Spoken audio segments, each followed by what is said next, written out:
Okay, so we continue the conversation, and as we always do on The Professors, we try to solve the problems of the world in 30 minutes. We haven't done that yet, but I think we've made some headway. Now, you were going to say that you had a unique perspective on this issue, some work that you're doing in terms of teaching around this. It's not around this, but what Nick was saying before, that gradually as the younger people are getting new perspective on things like these mascots and so forth. And I found exactly the same sort of thing. I gave the first lecture in my language and gender course yesterday, and these are college kids. Okay, I'm a geezer. And I was giving them stuff from 1973 and saying, this is what second wave feminism was reacting to in terms of discriminatory treatment. And they kind of looked like we've never experienced it. Wow, exactly. So things can change. Yeah, absolutely. Yeah, interesting. You know, it's funny because our conversation really has centered around colleges, high schools, and kind of the difference between how Native Americans feel, how college students feel. The Chief Illiniwek issue, which we didn't get a chance to talk about, was actually student initiated. So I guess in 1926 it was that the first Chief Illiniwek began to dance, and this was student-driven. And even now, if you look at the opposition to removing the mascot, it's really very student-driven. And they're saying, hey, this is part of our tradition, part of our culture, part of our history. You know, should that change the way that we think about the issue? If students at these schools are supportive of it, does that change the game at all? Certainly not.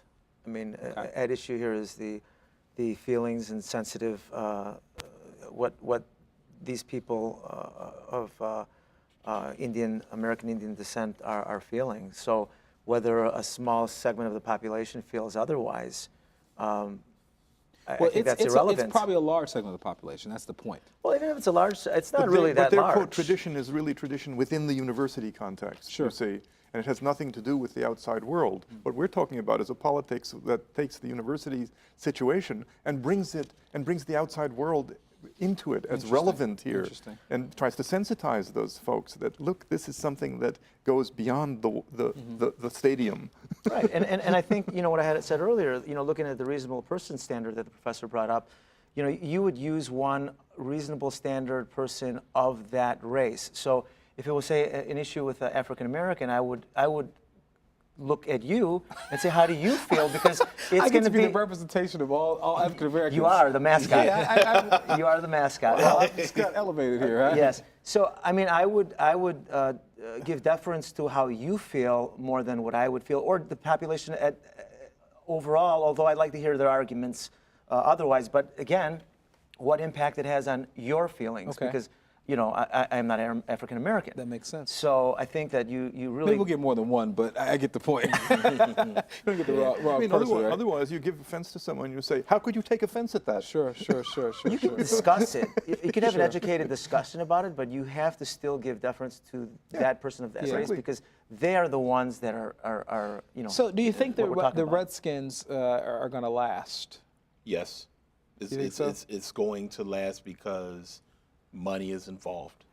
The NFL is a machine. Okay. That is not just a business. That is a machine. And as long as people keep buying tickets, as long as people keep, you know, buying the paraphernalia, as long as people keep watching the NFL Red Zone, money talks in this country. See, Mike, I don't know what it is today. I keep disagreeing with you. We've never had this before. But I would say, maybe, what if like Bob Costas, for instance, you know, he came out on the air nationally, said he was against it.